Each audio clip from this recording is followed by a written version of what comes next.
Hello and welcome to part 2 of December. With me, Callum, Squatter47. I sound a bit iffy today. Excuse me. Because I've been a bit ill recently. Nothing too serious, don't worry.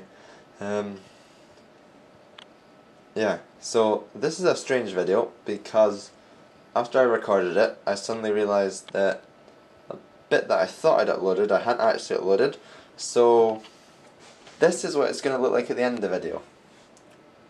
Okay, this is a double 009 gauge diorama that I've been building.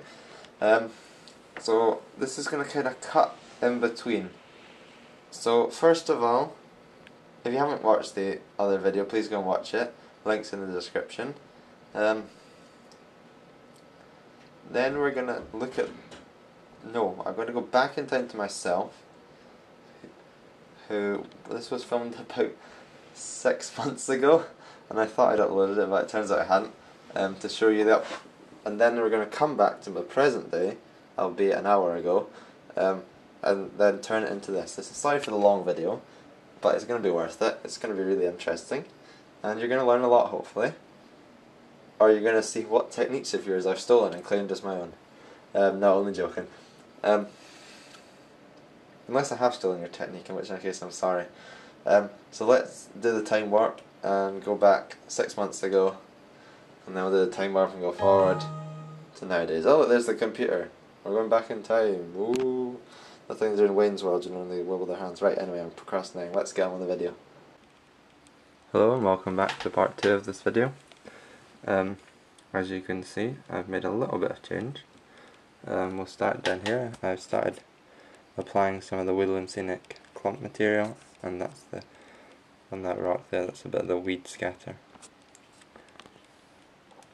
So I've been using the scenic cement. It's okay so far. It's in this sprayer bottle. It's just a cheaper one from Adobe's. I haven't put all of it in, obviously, so just put a little bit in. Now on the bottle it says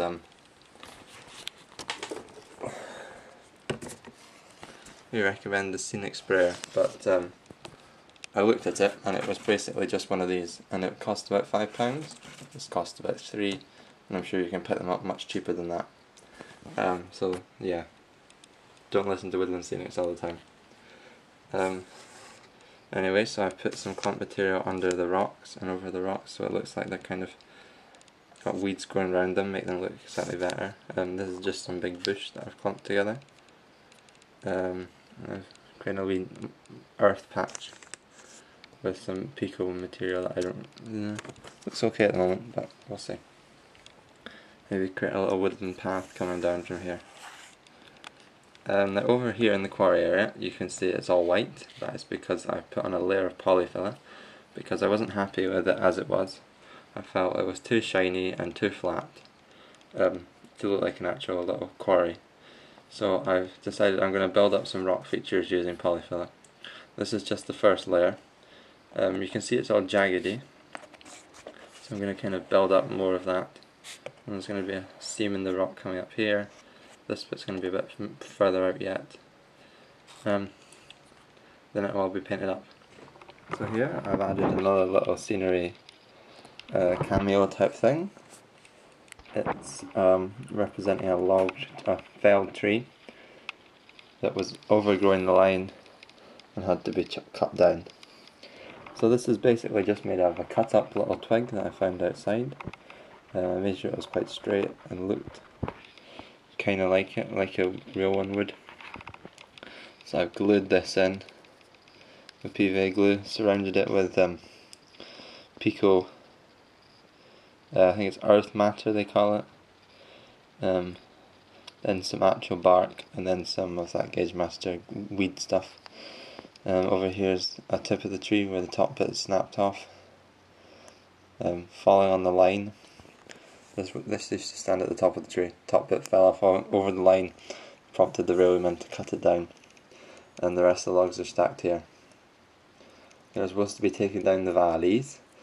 Sorry for the little Welsh insertion there. To be sold.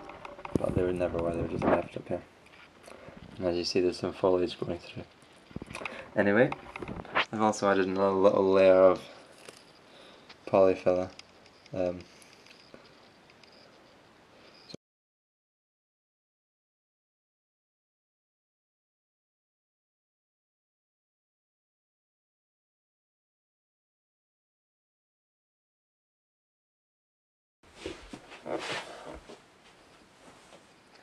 Okay, so welcome to week 2 of December.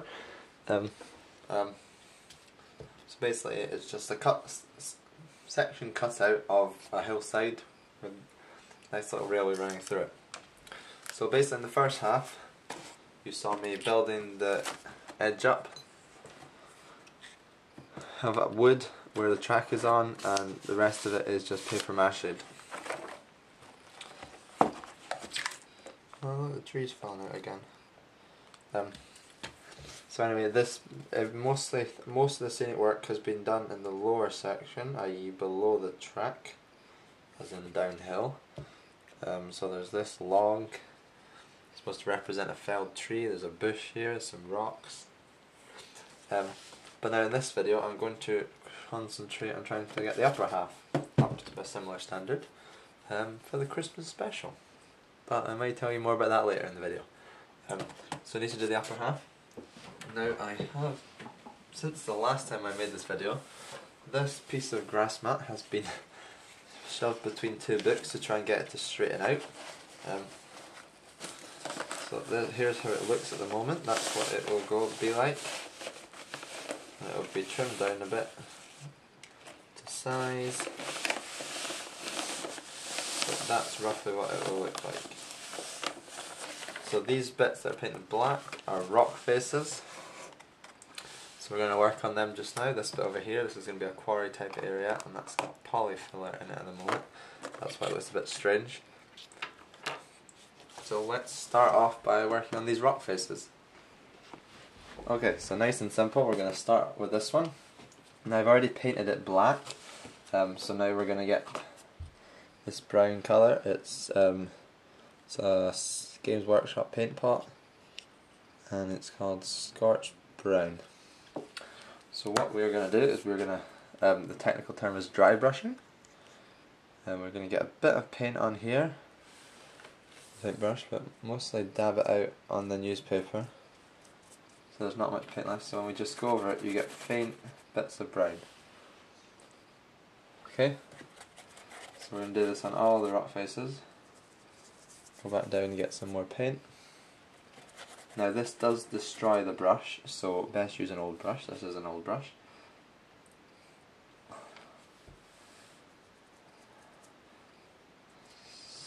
So like that, do it quickly over it.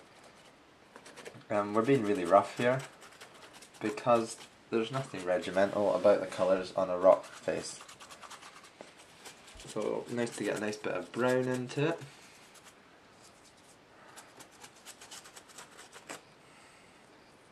Now I know I said last week in my video in the description at the bottom that the next video would have something with traction motors in it. Sadly this doesn't have a traction motor in it. That's going to have to wait till next week. I'm sorry for all the people who have been waiting on edge to see that, but you know, you'll have to wait. Right, let's delve into my box of paints. Let's see what other colour might be quite nice. Take out these brushes. They're the fine detail brushes, we don't want them. Now Airfix, the Airfix paints, the Rebel ones, they have some nice colours, but they're solvent based, unlike these Games Workshop ones which are water based. So you can just clean your brush in water after them, whereas with the Humbro and Rebel ones you have to use solvent, and that takes an effort. And I've already been exposed to a bit of solvent today, so I think, which is not in a bad way though, don't worry, I haven't been sniffing glue or anything like that. Just when I was down working at the Bonus Diesel Group. Okay, let's. Oh, this is a bit of an old pot looking there. It's kind of, it's a bit of a shake up. So yeah, hope you're enjoying December. I hope you enjoyed the video of the NYMR last week. unless you're kind of watching this in the future, and the video there in my RR came out ages ago. So let's just dab this on. Now this is so simple. This is such a simple process, and I know it looks difficult. I know when you see it done, it looks like, oh, how did they do that? They must be skilled. But we're not really. Well, this technique doesn't involve much skill at all. But this is quite a rough technique, and because we're using, oh no, you put too much, I put a bit too much on there. This kind of looks so much, this is not a very nice colour, I've decided. So yeah, this technique isn't very advanced, and it is going on top of paper mache, which doesn't look the best. Let's do a bit of brown to black, or is there another colour I could use maybe? Not gold's probably not the best idea, silver no. This colour might be interesting. What's this one called? Graveyard Earth. Yes, these are Warhammer paints, that's why they all have the weird name on them. For those of you who are interested, I haven't done Warhammer for many a year. I did it in about, when I was, for 2 years, then kind of got out of it, and I kind of didn't get out of it, I just kind of left it alone so I could really focus on my trains. And then that sounds really sad, but you know, let's just dab this on top of this because I don't like that brown that we put on last. Okay, now you're probably getting a bit bored of this, so I'm going to put on some royalty-free music and speed up the clip.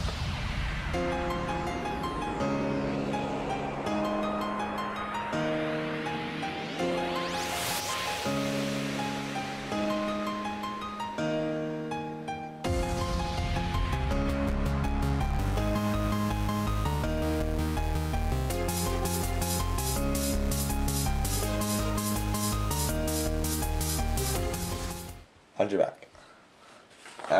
So yep, that's that done. I'm not entirely happy with it, but hey ho.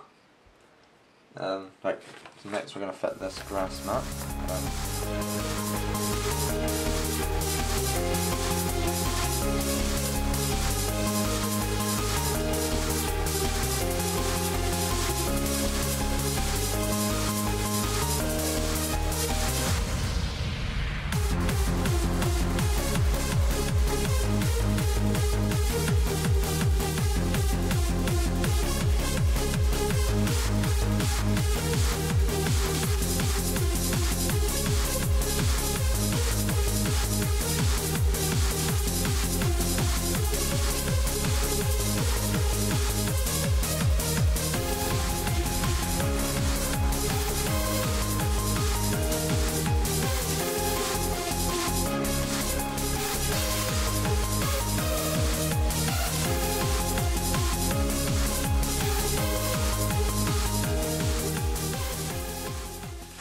Now, as with this, I am just pure guesswork.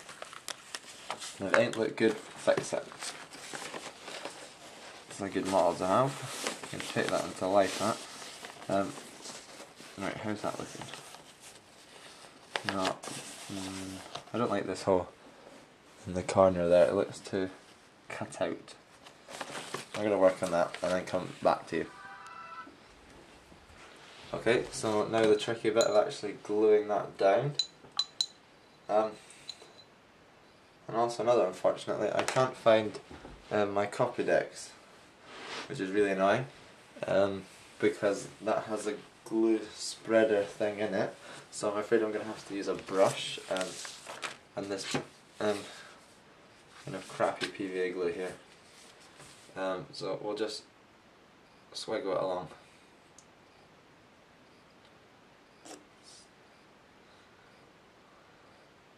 Now I know you could probably get away with using watered down PVA glue for this, or scenic cement, but I'm just going to use the proper stuff because grass mat, this isn't very good quality and grass mat kind of needs it. So you want to bring it right up to where the edges are, and have it in all the rivets and on top of the rivets, well it's not the rivets, the rises in the landscape and below the rise and in the holes. If you know what I mean. If I'm speaking nonsense, then it's too late. You're going to have to stick with me, because this isn't a live broadcast. I might try doing a live broadcast again. Yeah, because it didn't work well last time. So let's paint that on, get it all over. Looks a right mess. And of course anything else we can just touch up later. I'm sorry if this is really boring, but you know, I thought people liked watching people paint glue on stuff. Right, let's try that. Now I know this hasn't been cut to size yet, so we'll do that after it's stuck down.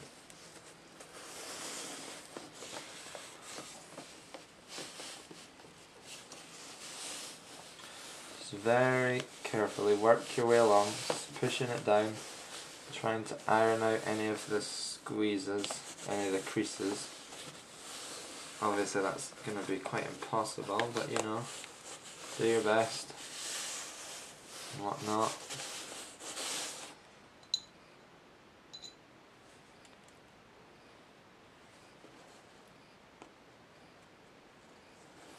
Take that, squeeze it in.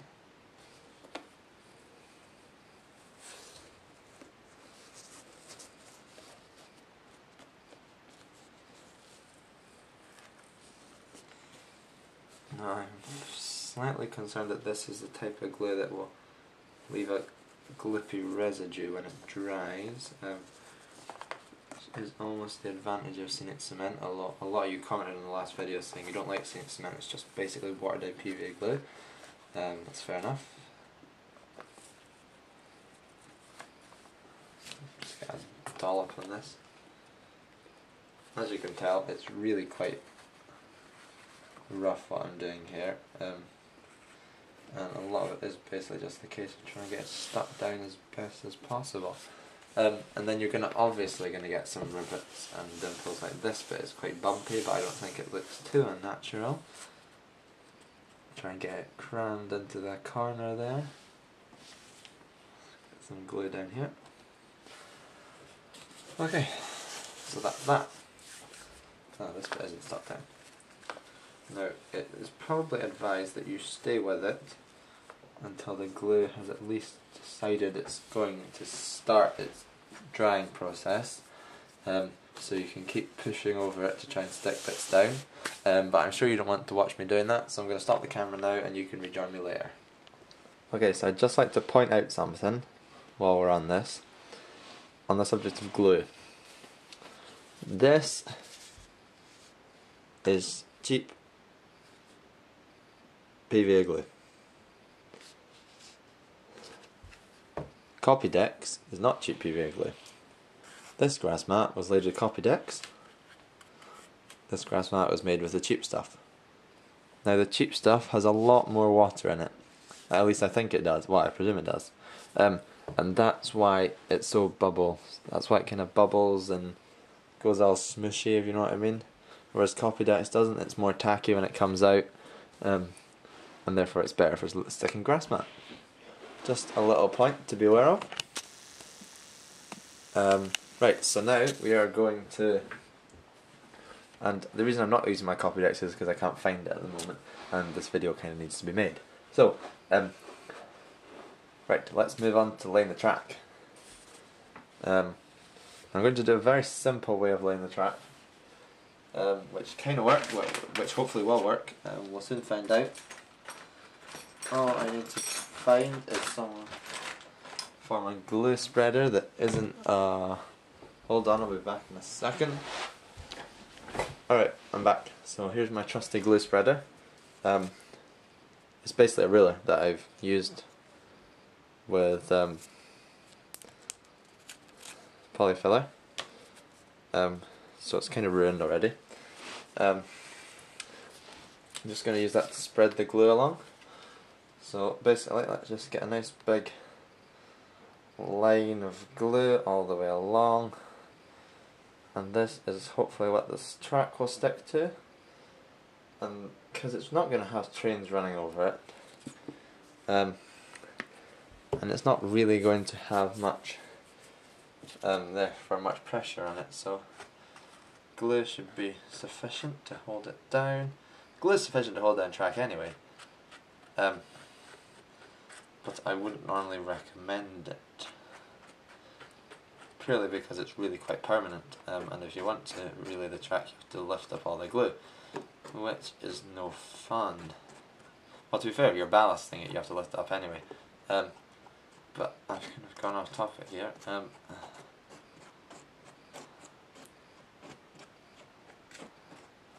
Right, okay, so that's that spread about.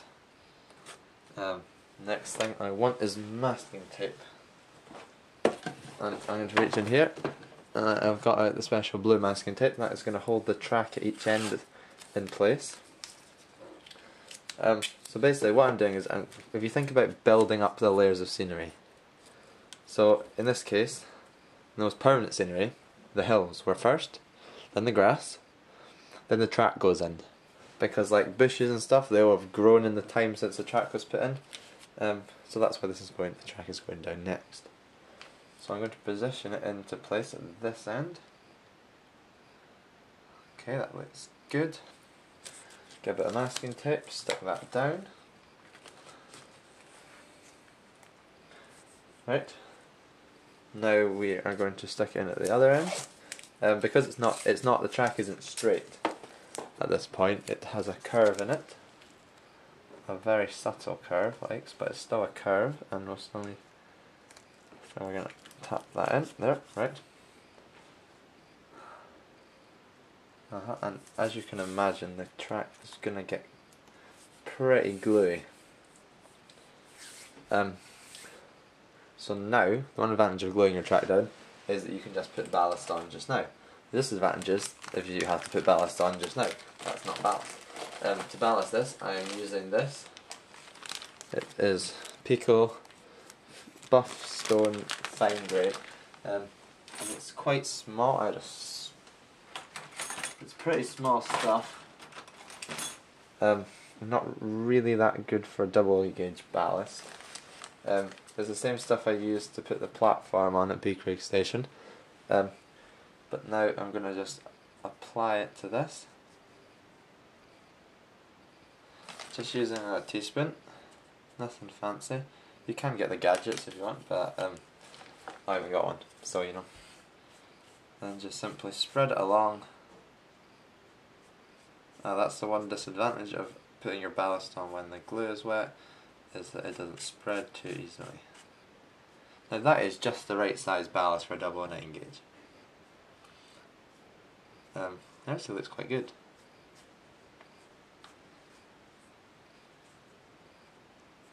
That looks good, doesn't it? That does look good. Bearing in mind I'm going to weather it. Basically, when I mean weather, I don't mean any fancy stuff with an airbrush. I just basically mean watered down paint. Not even a wash. You can buy paints that are dubbed washes. Although I wouldn't bother, because just simply make your paint really runny by putting on watering it down or solventing it down, depending on what type of paint you're using, and then just apply that, and that should run round and find the crevices. So that's what I'll be doing once this is dry.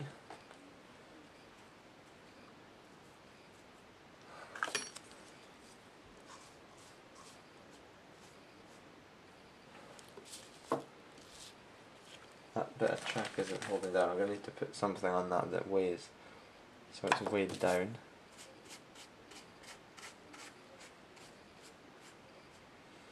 And that's as simple as that. That's ballasting 101. Simples. Don't worry, I'm not even going to try and make that meerkat noise. Bit of ballast needed in there. It's a bit low in that point.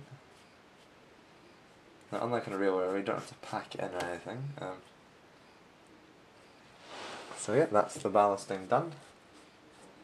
Now, what you'd normally do if there wasn't glue on this, I would take my scenic cement spray bottle, squish, squish, squish, and then leave that to dry. And while the glue is still wet, I run my finger or a bit of kitchen towel along the top of the rails to just take off any of the glue.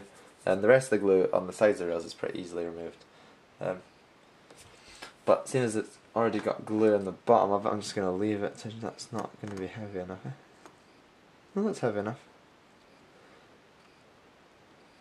So now we just leave it to dry. Simple as. It looks good, doesn't it? I like it. It does look good. Now I'm thinking I quite like this level of ballast, so I'm not sure if I want like runoffs stuff to be ran off it. So I'm just going to take my spray bottle, which is filled with scenic cement sprayer. It's filled with scenic cement rather. Not the scenic cement spray bottle, because that is a rip of money. That is a stupid thing. It's designed for Americans. No offense to Americans. I love America. I've been to America. I've been to Texas, and I love Texas. If you've never been to Texas, you won't understand Texas, right? That's all I'm saying. So I'm going to take this. This is filled with scenic cement, and I'm just going to scoosh it. Spray it on. Have a good. Oh no, we're running out. Spray it on. Have a good layer. And that looks really excessive at the moment, but once it dries, it's not. So that will dry, clear. It will seep in through the ballast, securing every bit in place. So while it's wet, let's apply some foliage to the side of the track, shall we? Now, 009 track is renowned for being overgrown. Even the tally linen in its heyday is still overgrown. So we're going to take some of this. This is fine turf. It's weeds. I think it's a Gauge no, it's a Woodland Scenics product. Very good product, Woodland Scenics. Just going to sprinkle some of it over, like dense patches. That's a pretty dense patch where the track's been overgrown. Just along the base of the grass. Now this stuff I will rub off.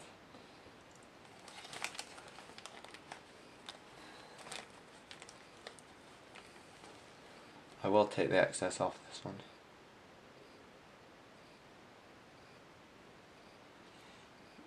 Right. That's enough of that. That looks quite good. Let's have a bush in this corner. So we'll put the dark clump foliage on. This is again Woodland Scenics product. It's basically just this kind of, I think it's made of foam. Green foam. Pretty good stuff. Oh, these bits need PVA glue to stick on. Stick these in the corner. I'm going to stick a few little bits between the track, because that's commonplace on narrow gauge lines. Stuff going between the tracks.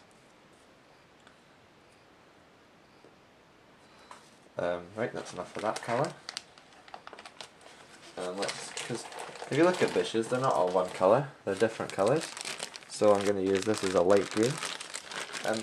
Now, this stuff is pretty cheap. This doesn't have a price tag on it. These Pico bags of this is dirt, which isn't that useful. Well, it kind of is. This was just £1.65. Excellent value, so versatile, great materials, and I said this in the first video that you've seen. They're just so useful. They are essential for modelers. So please go out and buy them from your local model shop. Don't order them off the internet. No point. Go to your local model shop. Support it.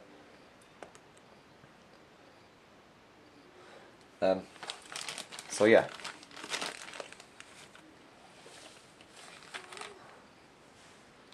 That's a bit too overgrown. You don't want to block the track, because you want to still make it look like trains can run, but there's a fine balance to be had. Okay, so I think I've done enough for the moment. I'm just going to put some weights on the track to hold it down. I'm going to put that on top of there, because this bit track has a tendency to lift up. Right, so I hope you've enjoyed this video. I think you'll agree it looks a lot better. Actually, this isn't the end of the video. I'm going to leave that to... Oh, actually it is, because this needs to be uploaded tomorrow. I do apologise, this is filmed on a Sunday night to go out on a Monday morning. So I'm afraid you're going to have to wait, but never fear. You're going to see that. You've seen all the techniques already. Watch the first part. There's a link in the description. There was a link on... I don't like links on screens. I think it ruins the video. But anyway, you've seen all the techniques I've used in making this. So go out there and watch it. Go and have a go making a small area. It's really easy modelling. This part is anyway. Building... the scratch building a building seems hard. And building kits is vaguely technical. But this is the easiest part of modelling, and it's most satisfying. So go out and watch. Go out, buy some materials from your local model shop, and yeah, have a go yourself. And you shall see this again on Christmas Eve. I'm giving no spoilers away. Thanks for watching. See you next time on Skirt 47.